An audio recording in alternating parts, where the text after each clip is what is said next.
Hotbed Talk. Great pleasure to introduce another friend and colleague, Fiona Walker, who is the more glamorous half of the Walker partnership here with David, who's one of our board members. So Fiona is a cardiologist. She specialises in the care of patients with grown-up congenital heart disease, and she's here to talk about heart disease in pregnancy. Thanks, Fiona. Thank you very much for the invite. It's lovely to be back in Dingle again. So I'm going to cover heart disease in pregnancy, which, as you can imagine, is a huge topic. So I'm going to sort of cover the scope of the problem, talk about some lesions and risk, talk about the general principles of management, and then give you some idea of outcomes. So I'm going to start off with a quiz and want a show of hands. Who thinks that a caesarean delivery is preferred for most women with heart disease? Does anyone think C-sections should be done for these women? No? Okay. Who thinks that acquired heart disease is more commonly seen in pregnancy, is the most common heart disease we see? Does anyone think that's true? Acquired heart disease? No? Nobody's showing any hands. Come on. Okay. Congenital heart disease accounts for the majority of maternal deaths in the UK. Thank you. And delivery prior to 37 weeks is recommended for most of these women with heart disease. Okay, good. So I'm the head of service and have been leading the congenital heart disease service and maternal cardiology service at UCLH and Barts. We have over 10,000 adults with congenital heart disease under our follow-up, and we've had over 1,800 pregnancies to date, all with women in heart disease. So currently, heart disease complicates 2% of pregnancies. Congenital heart disease is far more common than acquired heart disease, and that's mainly due to the increased adult survivors with congenital heart disease. The complexity of heart disease is increasing, again, due to this congenital population. And of course, we're expected to be less paternalistic, and our patients are quite autonomous. So I'm just going to remind everyone in the room of the hemodynamic changes of pregnancy and its impact on the heart. It's huge. Cardiac output doubles, heart rate goes up, stroke volume goes up. And also just to point out that most of these changes don't dissipate within 24 hours of delivery. Some of them last several weeks. So women with heart disease aren't out of the woods just because the baby's been delivered. They're still at risk for several weeks after. Now, it doesn't surprise me when you see the hemodynamic changes of pregnancy that heart disease features in the maternal mortality data. In the UK, this data is being collected every 3 years. The last report was in 2016. And I suppose the good news is that direct deaths have reduced by 50% over 10 years. So that's obstetric causes. The bad news is that indirect deaths, in other words, pre-existing medical conditions, haven't changed at all in 10 years. And heart disease is the single leading cause of maternal death in the UK. So it's far more important than any of the other usual suspects that you all know about. And if you look at the maternal cardiac deaths, you will see that this pie chart is basically made up of 4 big sectors: ischemic heart disease, myocardial disease. Now, this is the inherited cardiomyopathies. Sudden cardiac death. This is a new group really due to arrhythmias, and aortic dissection. So they're the big sections. Congenital heart disease features very little in terms of maternal cardiac death. But I'll talk about congenital heart disease firstly, because this is now the commonest heart disease that you will see in pregnancy. It varies, obviously, from very simple things to very complex things, but it's the commonest birth defect. So 1% of all babies born in the UK have congenital heart disease. And, of course, they're now all going to survive to be adults. Previously, these infants died usually in their teens. Now they all survive well into adulthood and beyond.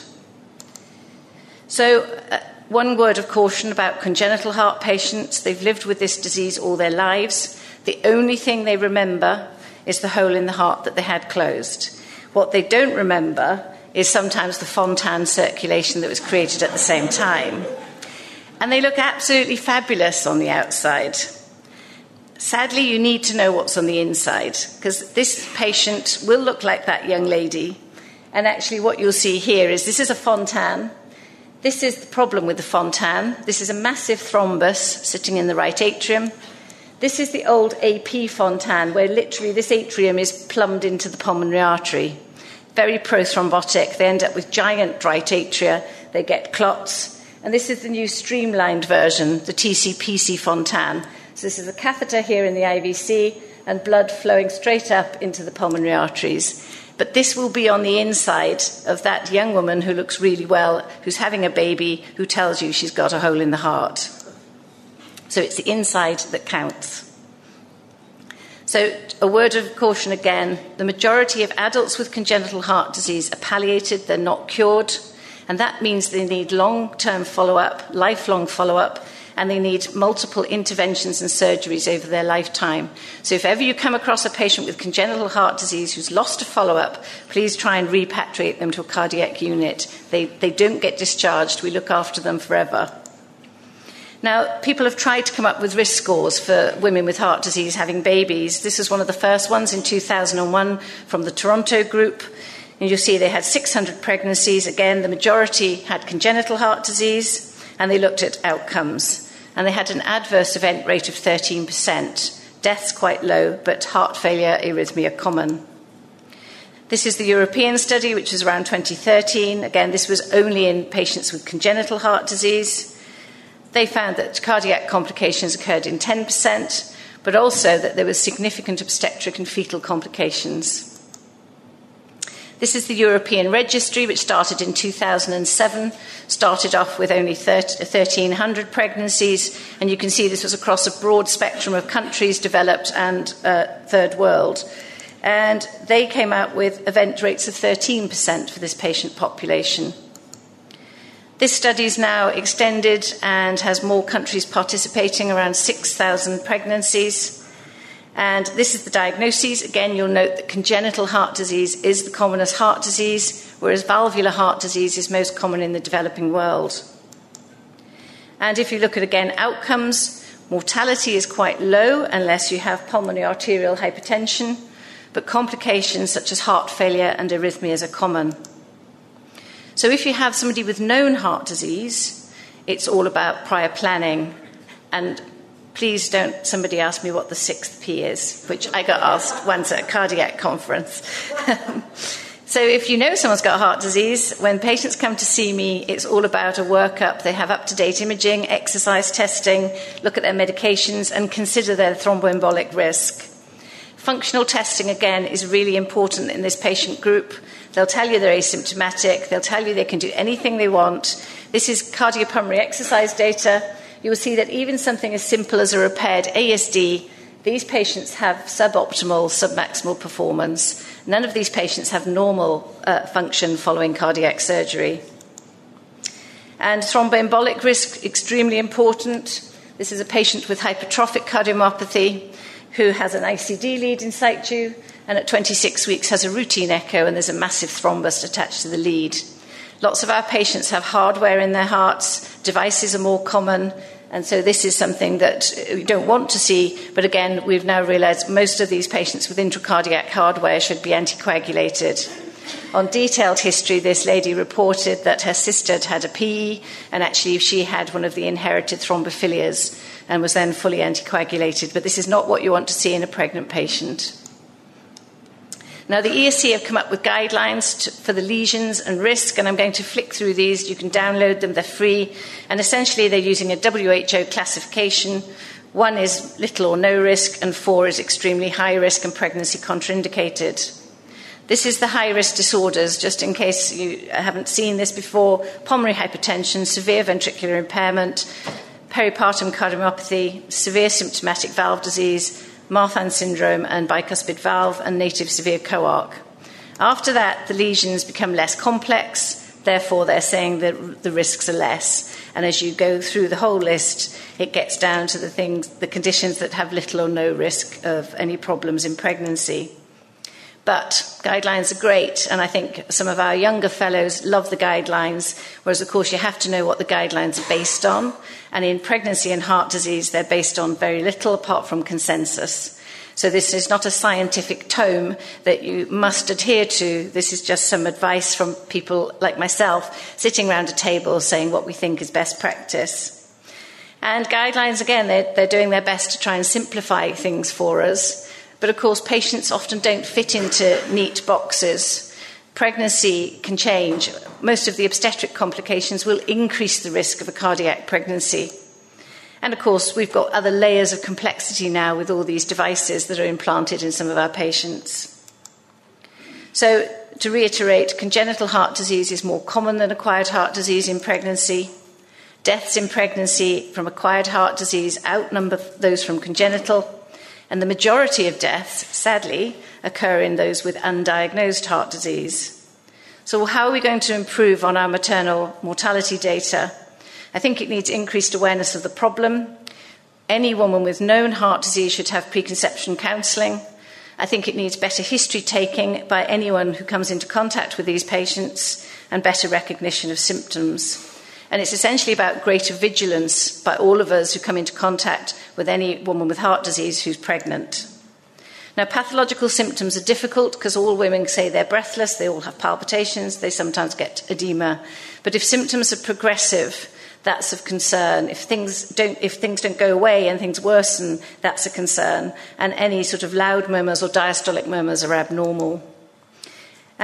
Improved chest X-ray diagnosis. One of my colleagues, an obstetric physician, showed this at one of the Royal College of Anaesthesia meetings and was asking people what they thought it showed, and nobody got it right. And she went crazy because she pointed out that we would have all diagnosed this X-ray as medical students. Why can't we diagnose this X-ray now? This is just pulmonary edema, barn door, simple. The family history and past medical history is so important because if somebody has joint hypermobility, or there's a family history of early death, or there's sudden cardiac death, or there's strong risk factors for ischemic heart disease, this means if we pick these things up, we might prevent some of these aortic dissections, we might prevent sudden deaths, and we might prevent women dying from cardiomyopathy in pregnancy. Now, if somebody has a history of sudden cardiac death, just to remind everybody, the best test is an ECG. 90% of those with an inherited cardiomyopathy have an abnormal ECG.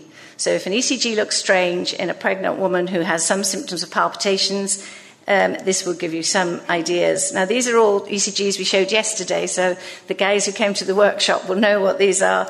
This is Brugada, this is a hypertrophic cardiomyopathy, and this is long QT. So something as simple as an ECG, if you've got somebody with that history of sudden death or premature death in the family, an ECG will hopefully help pick up these inherited arrhythmias. Now, I specifically want to mention the aortopathy group and the STARS because these patients with fragile aortas and connective tissue disease have a phenotype. We can all pick these patients up by looking at them. And what do I mean by that? Well, this is the aortic media and the pregnancy effects. And essentially, the hormones and estrogen make the aortic wall much weaker. So anybody with a connective tissue disorder is much more at risk of aortic dissection in pregnancy. We're all worried about these fragile aortas, these patients, because the worst thing that can happen is an acute aortic dissection. Because if that happens, and you'll see this is a dissection flap here, and on echo you can see it the same, there's a 30% mortality if somebody has an aortic dissection. And an aortic dissection in pregnancy, as you can imagine, is catastrophic. So Marfan syndrome, joint hypermobility, something very simple to ask patients if they're hypermobile. And they have a phenotype. They have a high arch palate. They have arachnodactyly, which means they can do good tricks with their hands and fingers. And this is dural-ectasia. The reason I mention this, if there's any obstetric anaesthetists in the room, if you have dural-ectasia, there's a huge sac around the bottom of the spinal cord. It means your dose of epidural needs to be massive because it all pools at the bottom there. So that's just a note about epidurals.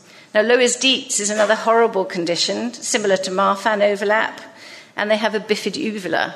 So if you look in their mouth, you would pick up that this patient has something going on that's abnormal.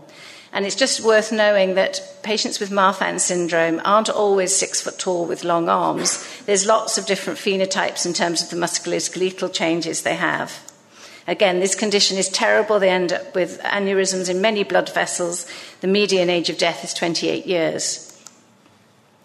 Vascular Ehlers-Danlos, they have a phenotype. They have blue sclera, they have stretchy skin, they get abnormal stretch marks. And again, simple thing, they're hypermobile. So hypermobility is a sign of connective tissue disease, not always something that's malignant, can be quite benign, but it's worth looking for these other features. And Turner syndrome, a new group coming through. Not all of them need IVF, but they are coming through and having pregnancies with IVF.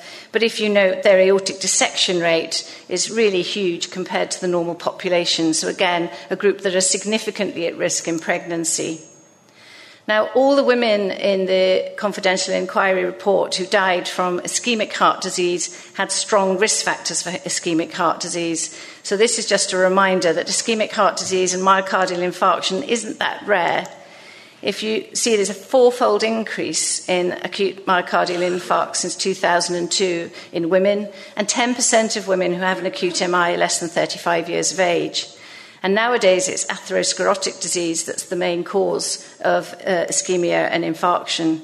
You can treat them with the usual drugs, and if you do see somebody in pregnancy who's having an infarct, coronary angioplasty and stenting is the treatment modality of choice. Now, it's all to me about organisation of antenatal care. These high-risk groups and women really need to be seen in specialist centres and high-volume centres, and then their care is stratified based on the risk and lesions. This is the model we have at UCLH. So some women come into the specialist centre only. We have shared care with some district general hospitals, cardiologists and obstetricians, and obviously patients can move between the different levels of care based on their need and if there's any complications. You do need level 3 NICU and level 3 ITU if you're going to have a pregnancy practice that looks after these sort of patients. And of course, that's not without cost and infrastructure and the personnel that need to be funded to run this sort of service. Just one comment on delivery. This is the C-section rates from that European registry, and you'll see that lots of these women with heart disease are having caesarean sections. And that's despite the fact that it's known that elective section confers no benefit in terms of maternal outcome for these women. All it does is mean you tend to deliver babies earlier and there's reduced birth weight of the infants. In UCLH, we hardly ever deliver anyone by C-section. Most of these women have normal deliveries, except for anticoagulated mechanical valves, the fragile aortas, and patients in acute heart failure.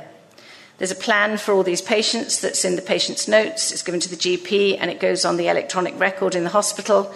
And for those patients with complex congenital heart disease, we draw a picture so everybody knows which way the blood goes round. Now, I don't say much about uterotonics because my anaesthetist, Rory Bell, is the person that advises about uterotonics. I give him the physiology and the cardiac problem, and actually this is just a comment he made to somebody who was asking for advice, so I thought I'd put that in. Misoprostol they use all the time. Now, in terms of intrapartum monitoring, the good news is we rarely do anything significant. Most of these women are on labour ward.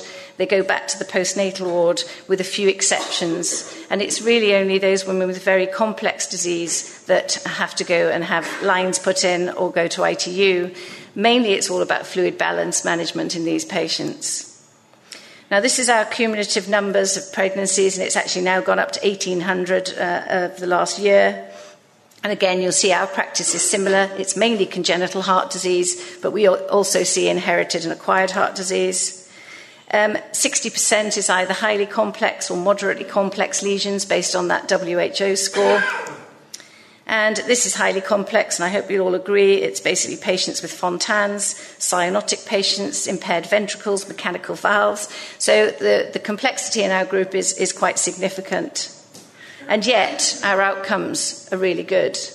I think there's a team that's been looking after these sort of patients for 15 years. It's consultant delivered, and you'll see that we only had a 5% complication rate in our practice, and that's of all of those 1,800 pregnancies. The 2 deaths, one was an aortic dissection, which is unpredictable no matter what you do, and the other one was an obstetric death, not a cardiac death. So we're pretty pleased with our outcome data. That's the end of my talk, but I always feel I should thank labour ward anaesthetists, if there are any here, because I know it's them in the middle of the night that are really caring for my patients. Thank you very much. Mick Majerison here. Thanks for listening to Top Med Talk. Now, before we let you go, it's important that we remind you to subscribe to Top Med Talk. That way you'll never, ever miss another episode. Also, if we could encourage you to join us on social media, Twitter, Facebook, LinkedIn, YouTube, pretty much every single social media platform, we're there. Join us.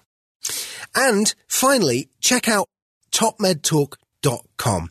If you go to our website, you can subscribe to email updates. That way we can always tell you where we're going to be, what we're going to be doing, and how you can join us. topmedtalk.com and click on the section marked email updates.